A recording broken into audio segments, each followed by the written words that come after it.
TV7 Israel News is made possible thanks to your generous donations.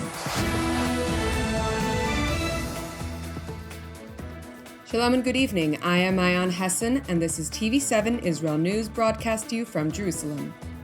Israel marks Holocaust Remembrance Day, commemorating the 6 million Jews murdered by the Nazis and their collaborators during World War II.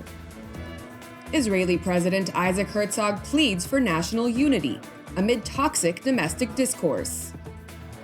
Prime Minister Benjamin Netanyahu warns that the war between Jerusalem and the terror empire in Tehran will determine the fate of all free societies.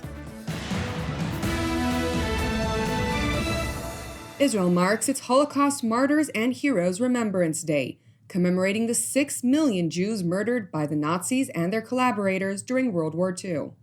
Ahead of the opening events, which took place yesterday evening, Prime Minister Benjamin Netanyahu and his wife Sarah hosted 6 Holocaust survivors who received the honor of lighting the 6 torches of memory at the main state event.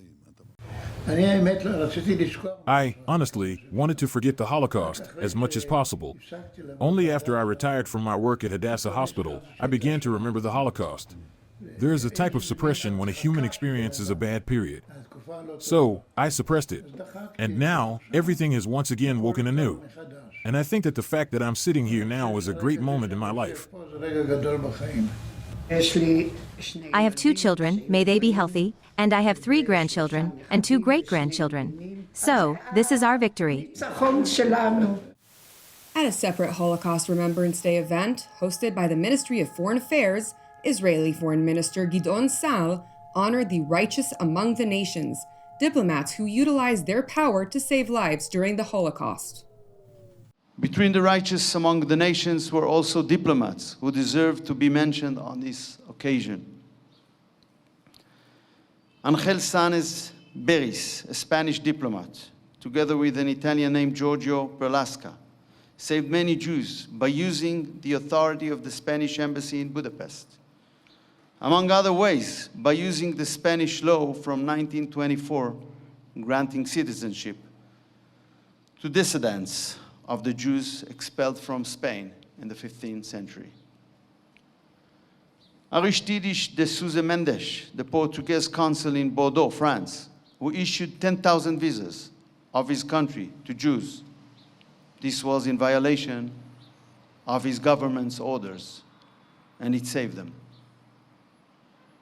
Georg Ferdinand Dukwitz, German diplomat who served in Denmark, he enabled the rescue of most of Danish Jewry by leaking information about their planned deportation to the Danish underground.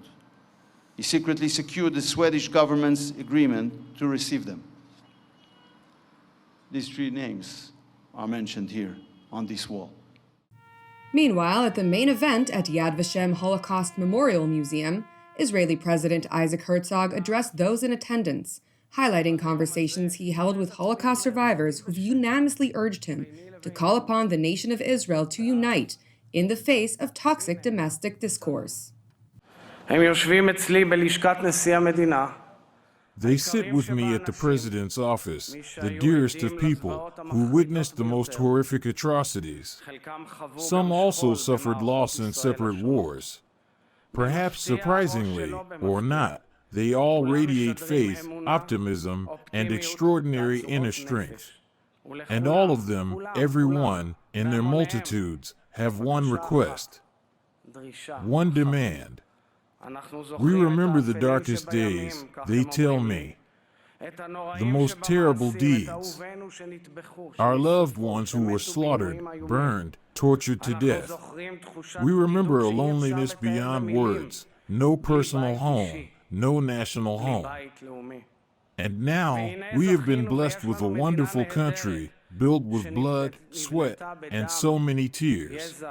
Then, in a heart-piercing cry, they conclude by urging me, Mr. President, please, we beg you, we demand it. The division within us is terrible. Bring unity among our people. President Herzog went on to make an urgent and heartfelt plea for national solidarity. My sisters and brothers, citizens of Israel, as the voice of those heroic Holocaust survivors and of a vast public terrified by the polarization and division tearing us apart, I appeal to you from the depths of my heart. Let us unite, all the house of Israel. Let us transform these days, from now until Independence Day, the 10 days of sanctity, into a historic moment of national responsibility. Let us lower the flames.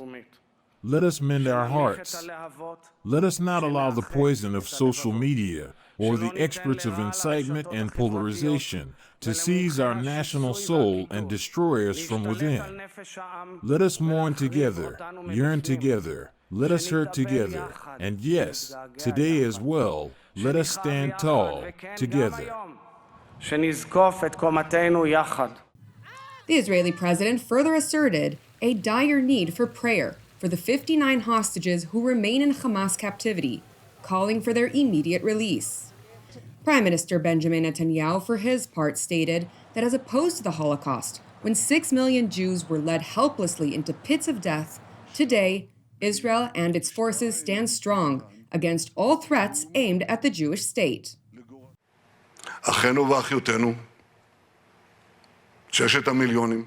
Our brothers and sisters, the 6 million, were led helplessly into the pits of death and the furnaces of fire. But today, we have a powerful protective force that the whole world respects. We have a state, we have an army, we have security forces, we have wonderful warriors who are imbued with a steadfast spirit. I meet them in the field. I want to tell you, this is an army of lions. This is the army of victory.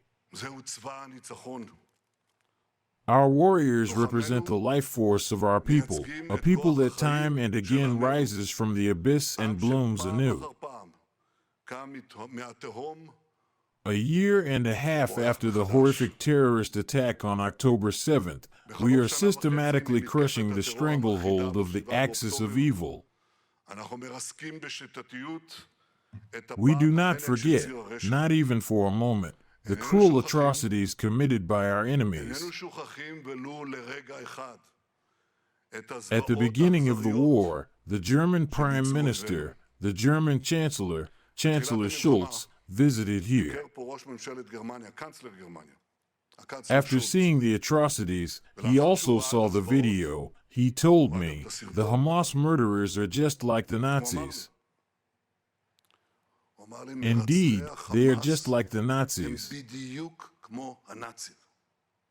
Like Hitler, like Haman, they want to kill, destroy, and exterminate all the Jews.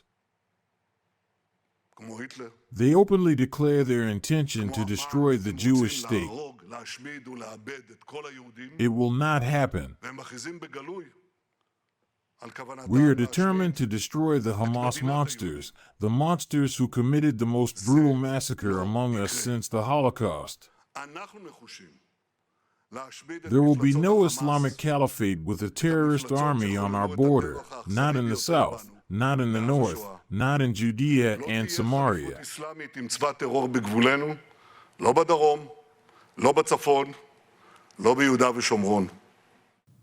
Prime Minister Benjamin Netanyahu continued by addressing Israel's war with Iran, stressing that the results of this struggle will ultimately determine the fate of all free societies.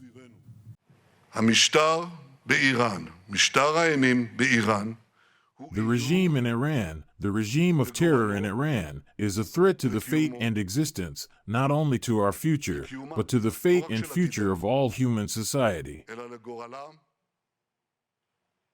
This is what will happen if it obtains nuclear weapons. The struggle between us and the terror empire in Tehran will decide the fate of all free societies. If Israel, God forbid, loses this battle, the Western countries will be next in line. The tide of fanaticism will wash over them mercilessly, and it will happen much faster than they think.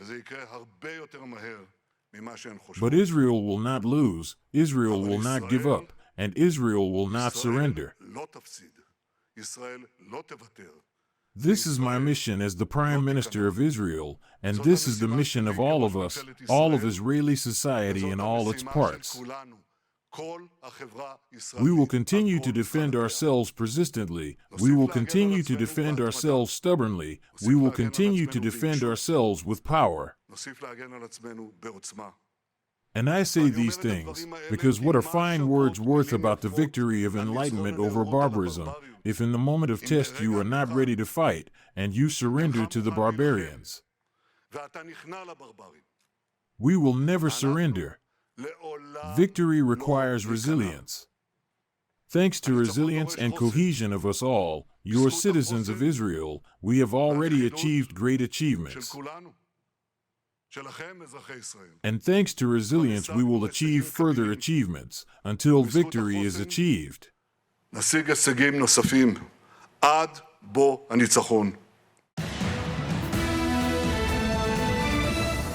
Thank you for watching TV7 Israel News.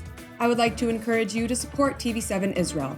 You can donate to help us produce our daily programs via our website at www.tv7israelnews.com.